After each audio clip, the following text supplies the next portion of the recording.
ఘోరమైన అమ్మాయితో 13 సంవత్సరాల అమ్మాయితో దుర్గా ప్రసాద్ అనే దుష్టుడు, అపవాది, సైతాను, కామ పిశాచి, మరి ఆయనకి పెళ్ళయిందో లేదో, పిల్లలు ఉన్నారో లేదో తెలియదు, కానీ నాకైతే ఇద్దరు ఆడపిల్లలు. అలాంటి వాడిని కఠినంగా శిక్షించాలి. కొన్ని విషయాలు చెప్తే షాక్ అవుతారు. కొన్ని దేశాల్లో అలాంటి వాడికి ఇంకా లైఫ్లో మళ్ళీ సెక్స్ చేయకుండా చేసి పడేస్తారు. మన దేశంలో శిక్ష సరిగ్గా పట్టడం లేదు. అందుకే నేను విశాఖపట్నం ఎంపీగా పోటీ చేస్తున్న అనేక కారణాల్లో ఇదొకటి. సరి అయిన చట్టాలు పెట్టాలి, ఆ చట్టాల్ని అమలు చేయాలి. చేయలేదు గనుకే ఇలాంటి రేపులు, ఇలాంటి దుర్గా ప్రసాద్ లాంటి దుష్టులు రోడ్ల మీద తిరుగుతున్నారు. 42 సంవత్సరాలుగా దుబాయ్ ఎరుగుదు. దుబాయ్ అనే సిటీలో సంవత్సరానికి ఒక అమ్మాయిని ఎవరు టచ్ చేయడు. సంవత్సరానికి లక్షల మంది అమ్మాయిలు వస్తుంటారు. అలాంటి ఎగ్జాంపుల్స్ నేను కనీసం ఒక 30-40 దేశాలు, 30-40 సిటీలు చెప్పాను.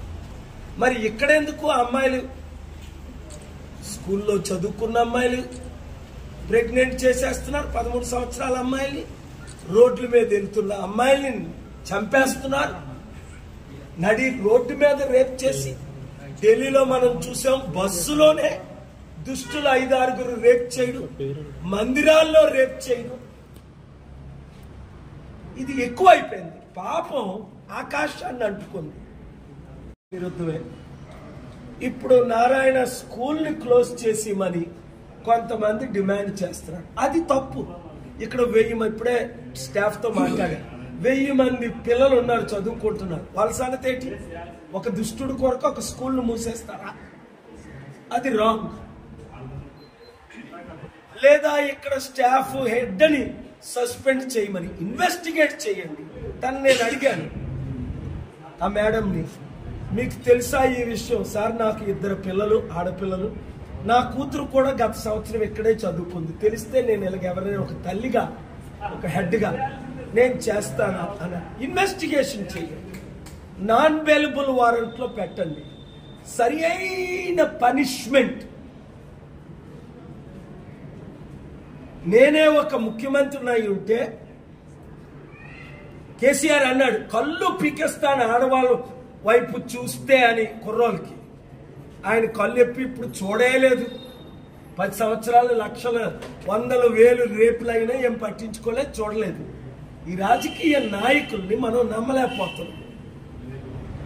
కనుక నేను ఇక్కడ పోలీస్ డిపార్ట్మెంట్ని, అలాగే ఇక్కడ కోర్ట్స్తో, నిన్న కాక మొన్నే చీఫ్ జస్టిస్ ఆఫ్ ఆంధ్రప్రదేశ్ ముందు నేను స్టీల్ ప్లాంట్ విషయం ఆర్గ్యూ చేశాను.